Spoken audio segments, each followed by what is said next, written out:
अस्सलाम वालेकुम जी। अब आज हम बनाएंगे चिकन स्टीम वाला। तो जी हमने चिकन के 4 पीस ले लिए, लग पीस 4 लिए थे। तो इनको हमने अच्छी तरह धो लिया था, टक लगा लिए। तो फिर हमारे पास था तंदूरी मसाला। तो हमने जिनको तंदूरी मसाला 4 को आधा पैकेट लगाया। उसके बाद थोड़ा सा सिरका लगाया, थोड़ा सा नींबू लगाया, थोड़ा सा लहसुन अदरक लगा दिया था। तो इसको अच्छी तरह हमने 2 से 3 टेबल स्पून के करीब इसको योगर्ट लगाई थी, दही। ये सारी चीज़ें लगा के इसको अच्छी तरह मैरिनेट करके 4 से 5 घंटे रखा था। तो इसको 4-5 घंटे हो गए। अब हम इसको स्टीम करते हैं। तो स्टीम करने के लिए हमने क्या किया है, अब हमने ये एक तवा ले लिया है। तवे के ऊपर हमने थोड़ा सा घी डाल दिया है। तवे के ऊपर थोड़ा सा गर्म होगा, ये पीस जो तवे के अंदर ऊपर हम रखेंगे। थोड़ा सा इनको कलर देंगे। जब कलर दे देंगे फिर इनको एक डेगची के अंदर, बर्तन के अंदर स्टीम करेंगे। जी हमारा ऑयल गर्म हो चुका। अब हम इसके अंदर रखते हैं पीस।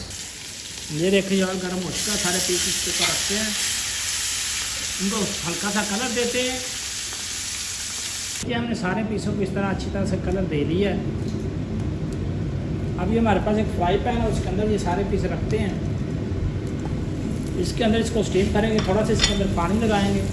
ये जी हमने थोड़ा सा पानी डाल दिया है, 4 पीस इसके अंदर रख दिए, ऊपर से कवर कर देते हैं। इसको अब आधे से पौना घंटा जो स्टीम करेंगे। जो हमने स्टीम रोस्ट किया था रखा था, ये स्टीम रोस्ट तकरीबन हमारा तैयार हो चुका है।